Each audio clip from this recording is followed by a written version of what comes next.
Bonjour et bienvenue. Dans cette vidéo portant sur le livre Cybernétique et Société de Norbert Wiener, je vais essayer de vous en faire un bref résumé en 11 diapositives. Norbert Wiener est un mathématicien américain, né en 1894 à Columbia, dans le Missouri, d'une famille d'immigrés juifs originaires d'Europe de l'Est. Il est mort en 1964, après avoir été professeur au MIT et contributeur des conférences Macy. Il est considéré comme l'inventeur de la cybernétique grâce au concept de boucle de rétroaction. Il est l'auteur d'une somme sobrement intitulée La cybernétique et de plusieurs ouvrages de vulgarisation, dont God and Golem Incorporated et Cybernétique et Société, dont nous allons parler aujourd'hui, qui a été écrit en 1950. C'est donc au lendemain de la Seconde Guerre mondiale, alors que l'informatique en était à ses balbutiements, et juste un an après la publication de la théorie mathématique de l'information de Claude Shannon. Comme son titre l'indique, l'ouvrage contient des réflexions sur la cybernétique et son impact sur la société. Commençons donc par nous demander ce qu'est la cybernétique. Il s'agit à l'origine de ce que l'on appelle aujourd'hui l'automatique, qui est étudié dans les cursus scolaires d'ingénierie. L'idée générale est la suivante. L'utilisateur d'un système souhaite que celui-ci soit dans une position donnée. Il envoie donc au système un signal calculé pour décrire la position souhaitée. Le système s'adapte en fonction du message reçu. Puis, un capteur mesure la position du système et la renvoie à l'utilisateur. Un nouveau signal est envoyé qui tient compte de l'écart entre la consigne de position et la position observée. Ce mécanisme permet de résoudre les problèmes liés à l'imprévisibilité du système qu'il s'agit de piloter. Même si elle fut initialement conçue pour des systèmes mécaniques, cette approche est extrêmement générale dans ses termes et peut s'appliquer à tout type de système. La méthode étant efficace et applicable à tous les domaines, la généralisation de son application à tous les aspects imaginables est anticipée très tôt. Et voici ce que cela inspire à Norbert Wiener. Un appareil conçu pour atteindre des objectifs ne cherchera pas nécessairement à atteindre nos objectifs, à moins que nous ne le concevions expressément à cette fin, et que, par conséquent, nous prédisions toutes les étapes du processus d'exécution, et non certaines étapes seulement, en laissant au processus le soin de s'adapter aux difficultés rencontrées ultérieurement. Les châtiments réservés aux erreurs de prévision, aussi sévères soient-ils aujourd'hui, seront plus impitoyables encore lorsque l'automatisation sera appliquée à grande échelle. La notion de planification sera développée dans une vidéo sur les sciences de l'artificiel de Herbert Simon.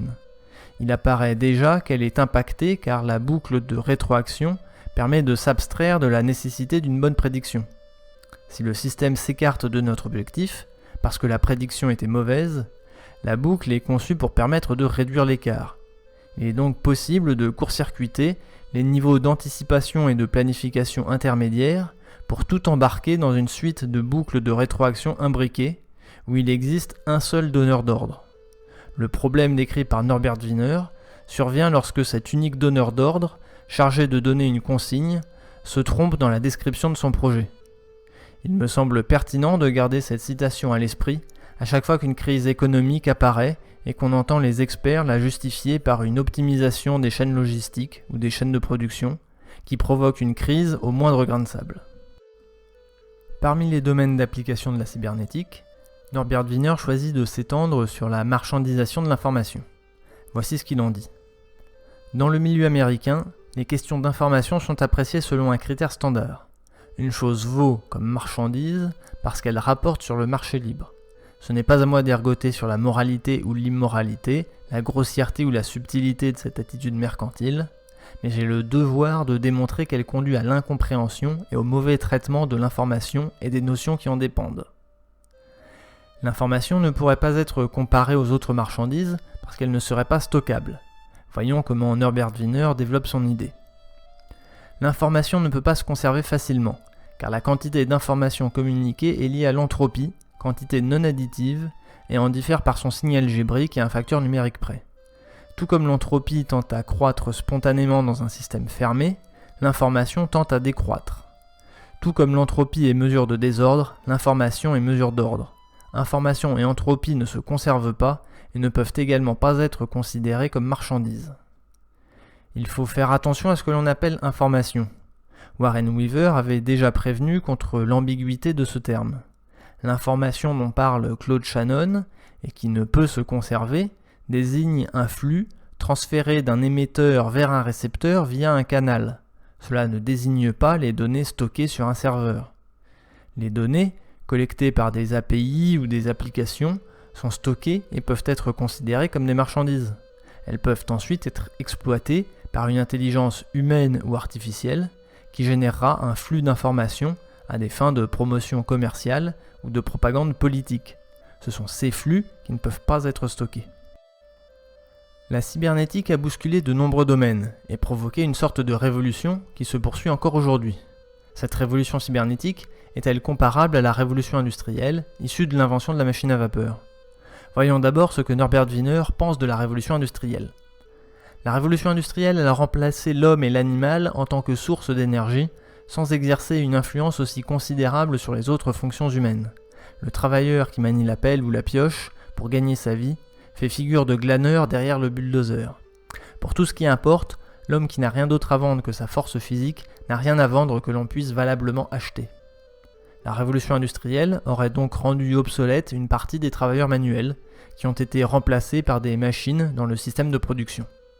La cybernétique, parce qu'elle était vue à l'époque par le prisme originel de l'automatique, devait aboutir à une seconde révolution industrielle, celle des usines automatisées. Voici la prédiction de Norbert Wiener sur cette seconde révolution industrielle. Tout travailleur qui fait concurrence au travail des esclaves doit accepter les conditions économiques du travail d'esclave. Il est évident que ceci produira un chômage en comparaison duquel la crise de 1929 paraîtra une bonne plaisanterie. Cette crise ruinera beaucoup d'industries, peut-être même celles qui auront profité des potentialités nouvelles. Ainsi, la nouvelle révolution industrielle est-elle une épée à deux tranchants. Elle peut être utilisée pour le bien de l'humanité, si celle-ci survit assez longtemps pour connaître l'époque où un tel bienfait lui est possible. Elle peut aussi être utilisée pour détruire l'humanité, et, si elle n'est pas utilisée intelligemment, elle peut aller très loin dans cette direction. La perspective qu'il dresse est assez inquiétante, et nous y reviendrons. Mais il me semble pertinent de souligner que la cybernétique, à l'époque de l'ouvrage, n'avait pas encore rencontré cette autre révolution que fut l'informatisation. Grâce à Internet, l'intelligence artificielle peut se développer en exploitant des données collectées et rendre ainsi obsolète une partie des métiers intellectuels, en plus des métiers manuels. Norbert Wiener va nuancer ses propos, et je ne sais pas s'il le fait dans l'objectif louable de préciser sa pensée, ou avec la perspective plus discutable de rassurer artificiellement le lecteur. Première citation. « Quand les idées scientifiques de cette génération seront épuisées, quand tout au moins elles auront des rendements très diminués par rapport à leurs investissements intellectuels, je ne prévois nullement que la génération suivante sera capable de fournir des idées colossales sur lesquelles reposent naturellement des projets colossaux. » On pourrait y voir la parole d'un boomer qui stigmatise la bêtise des millénials, ou plus exactement un homme du 19e siècle qui stigmatise la bêtise des boomers.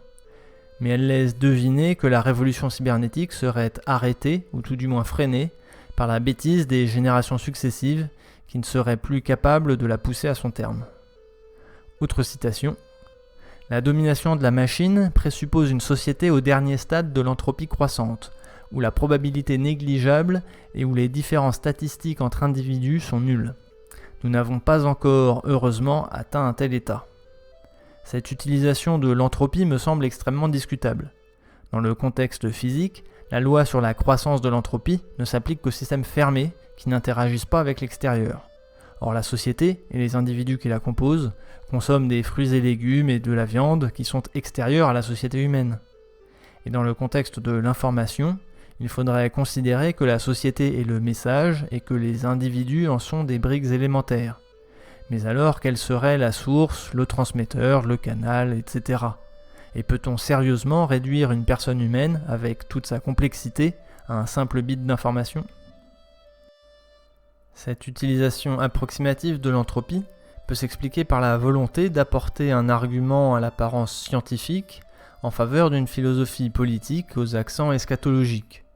Je cite : « Alors que la meilleure attitude à adopter quant au rôle du progrès dans un univers en dégradation progressive serait de donner à nos efforts le sens d'une tragédie grecque, force est de reconnaître que nous vivons à une époque peu réceptive au sens de la tragédie. L'éducation de l'enfant américain de la classe moyenne supérieure est conçue de façon à le protéger avec sollicitude de toute conscience de la mort ou du destin. Il est élevé dans une ambiance de croyance au Père Noël, et lorsqu'il apprend que le Père Noël n'est qu'un mythe, il pleure amèrement. En fait, il n'accepte jamais que l'on supprime de son panthéon le Père Noël, et il passe une bonne partie de sa vie ultérieure à la recherche de quelques substituts émotionnels. La tragédie implique l'inutilité de la lutte face au poids du destin. Faire ainsi l'éloge d'une posture de renoncement face à la dégradation progressive du monde est contraire à la vision d'Hésiode que l'on a discutée dans la vidéo sur les travaux et les jours. Elle va également à l'encontre de la définition que Schrödinger a donnée du vivant, qui se caractérise selon lui par la lutte contre l'entropie. Alors quelle est la dégradation progressive dont parle Norbert Wiener et à laquelle il faudrait se résigner ? Les citations suivantes ont le mérite de proposer des éléments de réponse. Elles viennent de la préface à l'édition française de 2014, écrite par Ronan Leroux. Première citation. La démultiplication des canaux de communication et des stéréotypes qui y circulent ne modifie ni les stéréotypies totales, ni les stéréotypies effectivement assimilées par l'ensemble des récepteurs, tant que ces canaux ne sont pas critiques ou déroutants, c'est-à-dire stéréo-atypiques. Il se pourrait que toute culture, en tant que telle, nécessite un certain taux constant de stéréotypie pour fonctionner, et que le développement historique des technologies de l'information et de la communication n'y change pas grand-chose. Les stéréotypes, et la stéréotypie qui les caractérise, désignent étymologiquement une image inscrite en profondeur. Le concept peut donc renvoyer aux images ancrées dans l'imaginaire collectif, dont on a vu que Gustave Le Bon considère qu'elles guident les peuples lorsqu'ils n'ont pas de chef clairement identifié. L'idée exprimée dans ce passage est qu'une société humaine a besoin d'un socle culturel commun, au moins pour les idées profondes ancrées dans l'imaginaire collectif, et que malgré les technologies de l'information récentes, comme le téléphone mobile ou Internet, cette nécessité n'a pas disparu. Seconde citation. Des individus suivant chacun une quête informationnelle trop différenciée ne peuvent rester indéfiniment membres d'une communauté homéostatique. C'est donc la question des institutions en tant qu'entité de synchronisation qui se pose. Les artifices de la communication ne remplacent pas la mémoire collective longue. On peut voir ici une anticipation des phénomènes de communautarisme et de bulles cognitives qui se sont développés avec les réseaux sociaux. Ces phénomènes ont effectivement affaibli la légitimité des institutions, comme on peut le voir dans différents sondages sur la confiance extrêmement faible que les citoyens accordent à bon nombre d'institutions comme les médias, les partis politiques, les syndicats ou la justice. Nous avons déjà vu que Norbert Wiener partage quelques-unes de ses conceptions politiques dans ce texte. La citation suivante peut nous donner quelques indications supplémentaires sur ses opinions politiques. Je cite. « La vénération du progrès peut être discutée de deux points de vue, l'un factuel et l'autre éthique, qui fournit des critères d'approbation ou de désapprobation. Factuellement, elle affirme que les grandes découvertes géographiques, qui débutent avec les temps modernes, doivent se prolonger par une période indéfinie d'invention et de découverte de techniques nouvelles destinées à contrôler le milieu humain. Cette période, disent ceux qui ont foi dans le progrès, continuera indéfiniment, sans fin prévisible dans un avenir concevable par l'homme. Ceux qui soutiennent l'idée du progrès comme principe éthique considèrent ce processus illimité et quasi spontané de changement comme la base sur laquelle ils garantissent aux générations futures un paradis terrestre. La première définition du progrès semble pragmatique et compatible avec le point de vue d'un scientifique comme Norbert Wiener. La seconde est plus idéaliste et comporte un aspect messianique qui lui donne un potentiel politique mais également religieux. En conclusion, Norbert Wiener est un scientifique, inventeur du concept de boucle de rétroaction, à l'origine de la cybernétique. Il nous livre dans ce texte ses anticipations pour l'avenir de la société, maintenant qu'elle est influencée par la cybernétique. Le concept étant extrêmement générique, son influence peut se faire ressentir partout, et Norbert Wiener décrit deux domaines en particulier.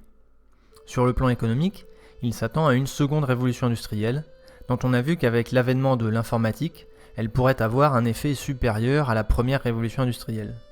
Et sur le plan politique, il fait un usage étrange des concepts d'entropie et de théorie mathématique de l'information pour défendre une vision pessimiste de l'avenir qui contraste avec la définition qu'il donne du progrès. Il n'est pas évident de dire s'il adhère au progressisme qu'il décrit, mais il évoque l'idée d'un gouvernement mondial rendu inévitable selon lui par l'évolution des techniques de communication. Il tient également un discours antiraciste, dont il faut rappeler que le contexte est celui des États-Unis, à une époque où la ségrégation raciale est encore appliquée. On peut donc voir deux visions contradictoires dans ce texte, un progressisme plus technologique que sociétal, optimiste et teinté de messianisme, qui s'oppose à une vision pessimiste, justifiée maladroitement par la croissance de l'entropie. Merci et à une prochaine vidéo.